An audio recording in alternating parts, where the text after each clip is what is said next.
Hello, and welcome to this week's edition of Inside Today's Boardrooms from Diligent Institute, your source for the latest and greatest in corporate governance, all in 10 minutes. I'm your host, Lisa Edwards, Executive Chair of Diligent Institute, and today I'm joined by Tom McNeill, who is a partner at Meridian Compensation Partners. Tom, welcome to the show.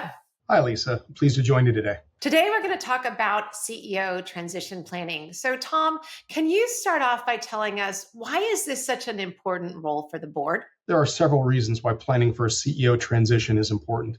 First and foremost, it's one of the primary fiduciary duties of the board. In fact, arguably the most important role of the board is to hire, fire, and oversee the CEO.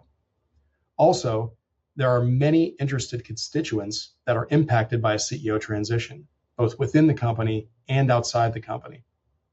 Thirdly, there are significant risks and implications of not getting it right.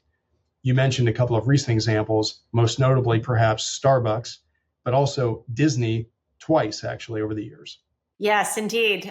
The old CEO coming back multiple times is always sporty. So as you look at that, and as you talk to your clients and you advise them, what are some of the planning considerations and some of the prep work that can go into making this transition, a little better, smoother, easier, pre-planned? And I'm thinking about both the incoming CEO here and the outgoing CEO. There are certain activities that can be carried out in advance of a transition, whether the transition is expected, such as a retirement, or unexpected, such as a resignation, firing, a health crisis, or death. First, it's good to develop an understanding of the current CEO's expectations and timeline and communicate with the CEO on a frequent basis. Also, companies should conduct ongoing succession planning and talent development reviews. For internal candidates, which is generally the focus, you should really focus on the readiness assessments of the individuals that are in the succession plan. You can also do reviews of external candidates by conducting periodic market scans to identify potential candidates and conduct due diligence as appropriate. When you're actually engaged in an active transition, it's important to establish and follow a good process. Some key features of that process would include assigning accountabilities to the participants, including the full board and specific committees such as nominating and governance, compensation, or a special committee that may have been formed for the transition. Also, there are selected members of management, including the outgoing CEO, that may be involved. And finally, outside advisors can play an important role, including legal counsel, the company's compensation consultant, and the executive search firm involved in the effort. Yeah, I think it's really interesting. The perks of the office are many, and you have not only the sort of respect of the office, but the admin and the staff, and sometimes the plane and the fancy hotels, and sometimes it seems like that's kind of hard to walk away from. As you're sort of working with the board, what are those things that help sort of create that off ramp for the existing CEO, where they say yes, now is time, and sort of are a positive part of the process as opposed to a potential blocker? Well, I think for the outgoing CEO, it's important to anticipate and address some difficult topics. And you've identified a couple, Lisa.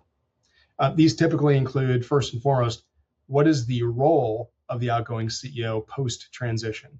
Are they going to remain a member of the board? Will they be the executive chair or non-executive chair?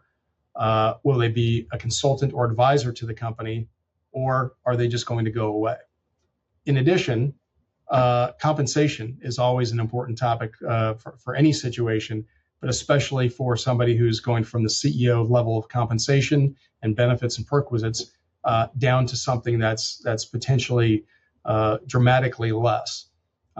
As a general matter, the compensation should reflect the post-transition role. It's also important to understand the impact of the transition on existing pay arrangements. When you think about, it seems to me that one of the biggest challenges of a CEO transition process is there is often, for those internal candidates, whether or not an external candidate is chosen, sometimes it's actually more acute when another internal candidate is chosen. But you have the number two, or the people who were deemed to be good enough to be a part of the process, but who did not get the final nod. And as you're looking at that sort of cohort, maybe it's 2-3 people in the company, what do you do about those internal people who were considered but they didn't get the job? Yeah, you're right, Lisa. A CEO transition impacts more than just the CEO. It includes the executives who view themselves as potential successors, and all of the CEO's direct reports. A decision to promote from within the organization or hire externally can have significant implications to the culture of the company, the retention of the executives, and perhaps even business performance. So what I often suggest is recognizing that is going to be the case.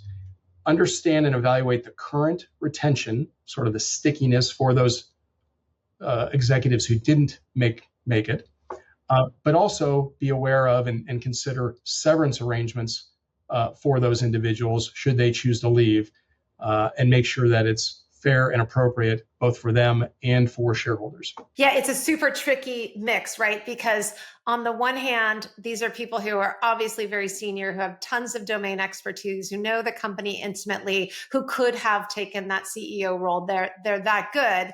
So when the search process gets out into the wild, they're often the first ones to get picked off for a new CEO role. And they have now started to view themselves as, I could be a CEO. So it feels like so many of them either sort of 30% double back down and become, remain incredibly valuable to the company. And maybe they get the nod in the future, or, maybe they're just there for another 5 years and then they go off and do something else. But so many of them seem to peel off in a year. So I like that idea of looking at retention and what do you really want to do is, do you really want to double down, or do you want to face reality that maybe this person is going to be looking at the side door? Exactly. So as you think about, some of the things that we talked about in terms of this transition, whether it is, how to run the process, how to compensate the new CEO and what that does to, kind of pay scale type of things, or how to keep and retain the folks that didn't get the nod. What are there any other best and final thoughts for our audience in terms of, as a board member, what do you keep in mind as you're doing a CEO transition process? Yeah. So first, I would say, in terms of the managing the process, again, it's very important to have and run a good process here. And so what I often suggest is establishing a written plan of action that would include a timeline of events.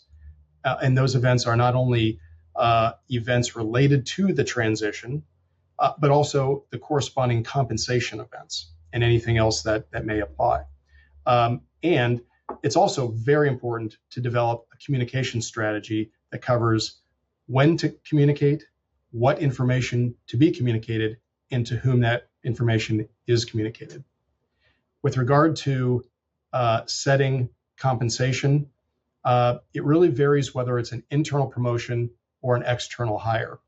For internal promotions, you should consider the timing of when the transition occurs, and whether some kind of a mid-year adjustment or top-up is appropriate for the new CEO, or to wait until the normal annual cycle to make the adjustments. It's also important to consider the timeline for targeting what you might call full CEO pay. Oftentimes, you'll start a CEO at, say, the 25th percentile of the competitive range, and over a period of 2 to 3 years, advance them to kind of more of the middle of the range, or whatever's appropriate. It's also very important to manage the individual's expectations about when those adjustments are to take place. If it's an external hire, first and foremost, set limits and be disciplined. The annual pay should consider the comp philosophy, experience of the individual, and any special circumstances. The structure of any make-whole awards should be established to your benefit. That includes the tenure of the awards and the time vested versus performance-based structure. And with regard to any inducement awards, really determine what's the rationale and then the quantum and structure of those awards. They should also be structured to the benefit of the company. Yeah, that sounds great. And I'll add one that someone gave me a little nugget one time that I just found really useful structurally to think about, which is start planning your CEO succession planning the very first meeting with the new CEO. And then it's not personal because, you know, a year and a half goes by and you go, let's start talking about succession planning. It's just human nature to go like, wait a minute, do they want somebody else? Am I not doing a good job? So, you know, take all of the personal aspect out of it and just say it is a regular exercise that now that we have a new CEO and seat, we need to think about the next one. Okay, well, we are going to wrap it there. Thank you for listening or watching, as the case may be. And thank you, Tom, for those best practices. If you'd like more, you can hit up Tom at Meridian Compensation Partners. We will see you all next time on Inside Today's Boardrooms. Thanks for watching.